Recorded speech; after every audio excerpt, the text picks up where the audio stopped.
Kaba at excitement ang nararamdaman ni Patty. Excited na siyang masilayan uli sa personal si Jiro. Naglalakad na siya papunta sa waiting area ng airport sa Pilipinas. Siguradong naroroon na ito. Habang nasa eroplano ay hindi niya mapigilang mag-isip. Kung saan kaya ito magpo-propose sa kanya? Dito ba sa airport o sa dating resto bar na mayroong mga fireworks? Ayaw na niya itong pahirapan ngayon. Sapat na ang ginawa niyang pananakit sa damdamin nito noon dahil sa katangahan niya. Malayo pa lang ay tanaw niya na itong nakatayo sa waiting area. Ngiting-ngiting kinawayan siya nito. Nagmadali si Patty. Kulang na lang ay makipagtulakan siya para pugpugin ng halik at yakap si Jiro. Nang magkaharap sila ay niyakap niya agad ito ng mahigpit. Gumanti ito ng yakap. Napapikit siya. Sobrang namiss niya ito sa loob ng 3 taon. Hindi siya makapaniwala na kaharap na niya ulit ito. Napansin din niya na lalo itong gumwapo at bumango. Nang maghiwalay sila mula sa pagkakayakap ay abot tenga ang kanyang ngiti. Gusto niya na itong halikan, ngunit nakaramdam pa siya ng hiya. Naisip niyang magpakipot muna kahit konti. Gumanda ka lalo, Patty. Mas bagay talaga sa iyong mahabang buhok. Bumagay din ang kulay sa'yo. Kinilig siya sa papuri nito. Kating-kati na siyang iabot ang kamay niya kay Jiro para masuotan na nito ng singsing. Sinadya niyang magpakulay ng buhok upang maging simbolo ng pagbabagong buhay at pagbabago ng kanyang paniniwala. At lalo ka namang gumwapo. By the way, lumingali nga si Jiro. May kasama nga pala ako. Sino? Si Nick? Agad na tanong nito. Eto na pala siya. Sinundan niya ang tinitignan nito. May palapit na magandang babae sa kanila. Eto nga pala si Sylvia. Naalala mo pa ba?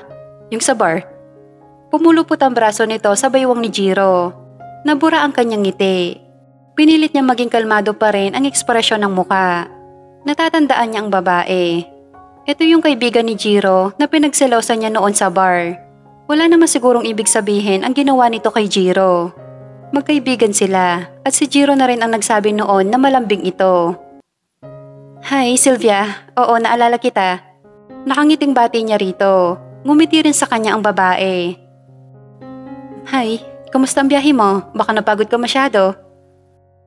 Okay naman, ang bait mo naman. Sumama ka pa rito para sunduin ako. Dagdag pa niya, bumaling siya kay Jiro. Ikaw naman Jiro, dapat hindi mo na siya inabala pa, nakakahiya. Nakaramdam ng pagka-insecure si Patty sa itsura ng babae. Tila mas lalo itong gumanda ngayon. Hindi nito inalis ang braso sa baywang ni Jiro, kaya nakaramdam siya ng selos. Pero pilit niyang inaalis ang pakiramdam na yon. Wala siyang dapat ipagselos dahil magkaibigan lang ang mga ito. Hindi, gusto ko talaga sumama rito para magkita ulit tayo sa personal. Hindi kasi naging magandang una at huling pagkikita natin noon, kaya sinabi ko kay Jiro na babawi ako sa'yo. Natigilan si Patty. Tila may bumabangong kaba sa dibdib niya na pilit niya nilalabanan sa sarili. Anong nangyayari? May hindi ba ako alam? Tanong niya. Kay Jiro nakatingin. Ngumiti ito sa kanya. Ito yung sasabihin ko sa'yo na surprise. Pat, ikakasal na kami. Masayang balita ni Jiro sa kanya. Napanganga siya. Tama ba ang narinig niya o nabingi lang siya? Sinubukan niyang hindi maging apektado kahit sa boses niya. Ikakasal na kayo? Ikakasal na kami ni Sylvia. Paglilinaw pa nito. Pakiramdam niya ay bigla siyang tinakasan ng lakas at unti-unting dumidilim ang paningin niya sa paligid. Ginawa niya ang lahat na makakaya para pekein ang ngiti. Talaga ba? Seryoso? Paano? Dumako ang mga mata niya sa daliri ni Sylvia at nakita niya ang suot nitong engagement ring. Pinagpawisan siya ng malagkit. Sandali siya nakaramdam ng galit at selos at para siyang mamamatay. Ikaw talaga, Jiro. Bakit hindi mo man lang sinabi sa akin na kayo na? Tapos malalaman ko na lang na ikakasal na pala kayo. Umasta siyang parang ayos lang ang lahat. Ngunit may konting pagtatampo dahil nilihim nito sa kanya. Galit ka ba? Tanong ni Sylvia. Ako nang humihingi ng pasensya. Dagdag pa nito. Hindi naman, medyo nagtatampo lang kasi. Sana nalaman ko agad, as a friend. Sana ibinilhan ko kayo ng regalo sa Israel. Palusot niya. Hindi niya inakalang ganon ang sasalubong sa kanya pagbalik niya ng Pilipinas. Nakaligtas nga siya sa biyahe. Nakamamatay naman ang balitang hatid ng mga ito. Natawa ang dalawa. Sweet na sweet ang mga ito. Habang siya ay nanghihina sa mga nasaksihan. Gustong-gusto niyang umiyak sa harapan ng mga ito pero hindi niya magawa. Magmumukha lang siyang talunan. Huli na siya. May kapalit na siya sa puso ni Jiro. Kaya pala tuwing nag-uusap silang dalawa sa video call ay hindi na ito nalulungkot. Mukha itong in love. Ang akala niya ay siya pa ang dahilan. Sa iba na pala. Ano nga palang sasabihin mo sa akin, Pat? Naalalang itanong sa kanya ni Jiro habang akbay nito si Sylvia. Inatake uli siya ng selos. Noon ay siya lang ang inaakbayan nito. Ngayon ay ginagawa na niya sa iba at sa harapan niya pa. Ikakasal na rin ulit si Ate Cara kasi napawalang bisa na ang kasal niya sa una. Nahagilap niyang sagot. Oh, good yon. Hindi naman pwedeng habang buhay na lang siya masaktan, di ba? Ikaw, ano nang ganap sa buhay mo? Uunahin ko muna siya. Total siya naman ang mas matanda sa amin dalawa. Kunwari pagbibiro niya. Gustong-gusto na niyang umalis sa harapan ng mga ito at humagulgol ng iyak. Ngunit parang ayaw pa siyang paalisin ng dalawa. Ano nang plano mo? Tanong ni Twinkle kay Patty. Naroon sila sa resto bar. Pagkatapos siyang sunduin ni Jiro at Sylvia, ay sa dating bahay nila ni Jiro siya inihatid ng mga ito. May bagong bahay na pala si Jiro at doon na tumitira kaya inalok nito ang bahay sa kanya. Ang sabi ni Jiro ay hindi nito sinabi sa kanya na nagka-girlfriend na siya nung mga panahon nag-uusap sila sa video call. Dahil sa tingin raw nito ay hindi na importanteng malaman pa ni Patty. Isa pa, ito naman daw mismo ang nagsabing maghanap na ng babaeng karapat dapat balingan ng pagmamahal nito. Pag alis ng dalawa ay tinawagan niya si Twinkle at sinabihang sunduin siya nito. Pagdating ni Twinkle ay umiyak siya ng todo sa harapan ng best friend niya. Babalik ka na lang ba sa Israel? Hindi ko alam. Grabe, hindi ko talaga alam kung ano nang gagawin ko. Hindi ko inaasahan na magiging ganito ako kamiserable pagdating ko rito. Malayong malayo sa inaasahan ko. Ang akala ko magpo-propose ulit siya. Pero binigyan niya na ng singsing si Sylvia. Ikakasal na sila. Ako dapat yun eh. Sa akin dapat yun. Kahit na naiinis si Twinkle kay Patty noong iniwan niya si Jiro, ay hindi niya mapigilang maawa sa kaibigan ngayon. Sinasabi ko na nga ba, saka mo lang marirealize ang halaga ni Jiro kapag nawala na siya sa'yo. Twinkle, sobrang sakit. Harap-harapan pa yung sweetness nilang dalawa. Ang malala pa, kitang-kita ko na masaya sila sa isa't isa. Nakita ko ulit sa mga mata ni Jiro ang saya na tulad ng dati noong kami pa. Wala ka bang balak na bawiin si Jiro? Pangiintriga nito. Para ano pa, masaya na siya. Bakit ko pa siya guguluhin? Hindi mo siya ipaglalaban? Kasi naman dati hinahabol ka niya. Pero ang tigas mo, naginarte ka pa. Ngayon gusto mo siyang balikan. Huli na. What if, ikaw naman kaya maghabol? Try mo lang. Pero tama ka rin, maling guluhin mo pa ang buhay niya. Kasi lalabas lang na ang kapal na mukha mo. Ginulo mo ang buhay niya noong nakipag-break ka sa kanya, di ba? Ngayon maayos na ulang buhay niya. Hindi ka na dapat tumiksena pa. Sinamaan niya ng tingin ang kaibigan. Ano ba, Twinkle? Ang gulo mo. Isa ka pa eh. Bakit hindi mo sinabi sa akin na ikakasal na pala si Jiro sa iba? Nakalimutan mo na ba ang sinabi mo dati? Na gusto mo maging magkaibigan na lang kayo? At saka bago lang ang balitang yon. Isa pa, ang akala ko hindi mo na talaga siya mahal. Kaya wala ka nang pakialam. Ikaw na din ang nagsabi noon na mabuti makahanap na rin ng iba si Jiro. At nagawa na nga niya. Ano pang pinuputok ng butsi mo ngayon? Ang tanga ko lang noon. Buti naman, alam mo. Mahina sagot ng kaibigan. Bawiin mo si Jiro. Nanliit ang mga mata ni Patty. Hindi ko pwedeng gawin yon. Ayoko rin na mamasaktan si Sylvia. Anong gusto mo? Ikaw ang masaktan? Di ba kung mahal mo ang isang tao, ipaglaban mo para maging masaya ka na uli? Dahil sa sobrang sakit na naramdaman, hindi na napigilan ni Patty ang magpakalasing. Naku Jiro, pasensya ka na talaga. Wala na kasi akong ibang malapitan bukod sa'yo pagdating kay Patty. Ayos lang, mabuti nga't ako ang naisip mong tawagan. Nadatnan ni Jiro na nakasubsob sa mesa ang mukha ni Patty. Maraming nagkalat na bote ng alak na wala ng laman. Pinipigilan ko maglasing pero ayaw paawat. Kailangan daw kasi niyang makalimot. Makalimot saan? Naguguluhan tanong ni Jiro. Hindi ko alam, pero ikaw na ang bahala maghatid sa kanya, ha? Anong oras na kasi eh?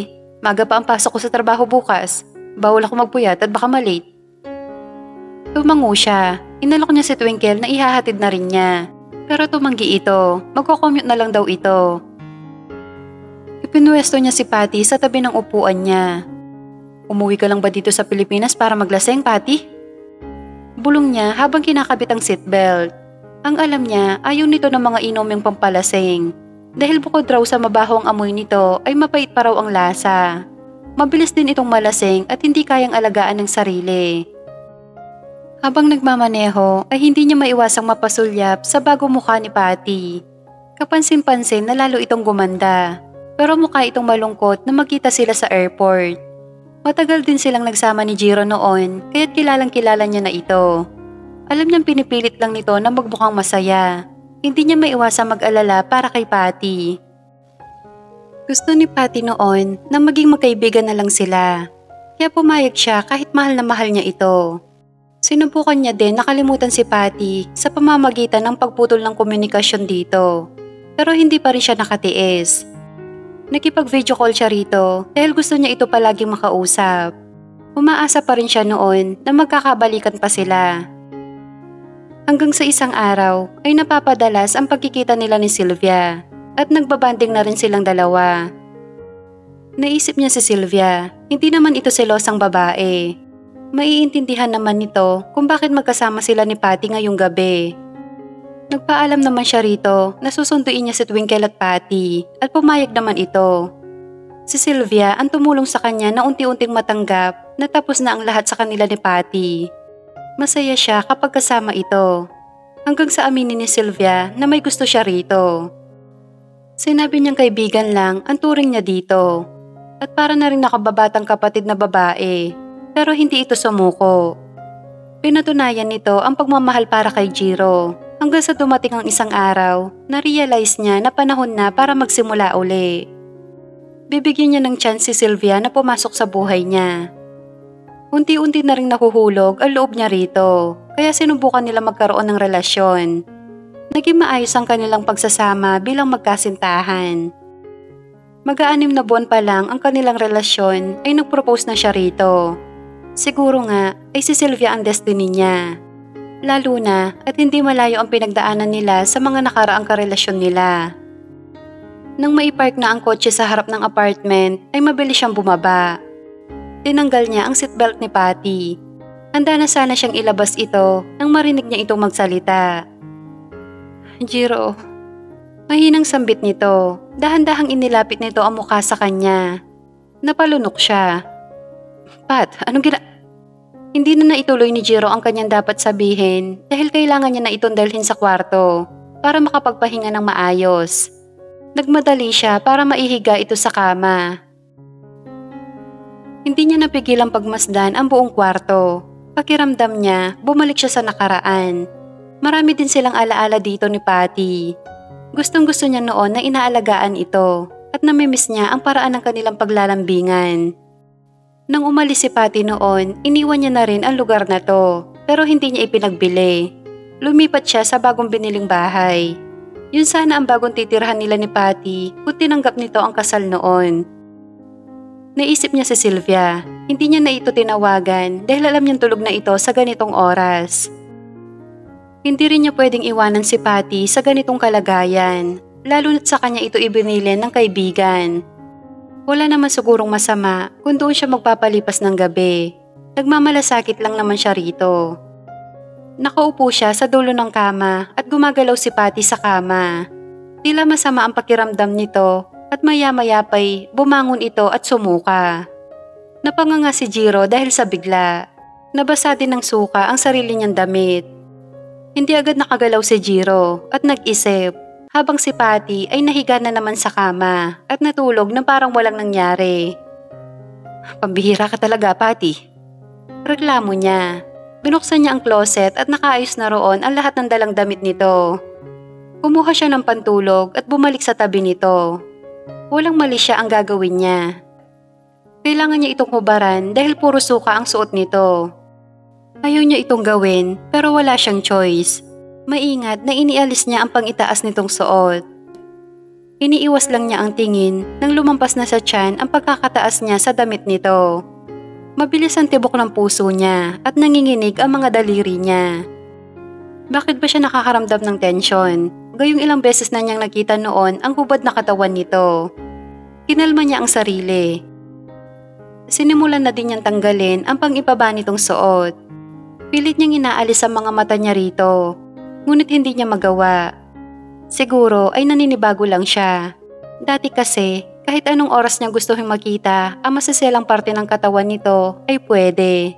Ngayon ay wala na siyang karapatan na makita yon. Nang maihubad na niya ang pants ay mabilis niya itong sinuotan ng panjama. Pumunta saglit si Jiro sa banyo para ilagay ang narumihang damit ni Patty. Bumalik din agad sa kwarto at umupo sa gilid ng kama. Isinandal niya ang likod at sinulyapan ang natutulog na dalaga. Hindi niya napigilang haplusin ang buhok nito at ngumiti siya.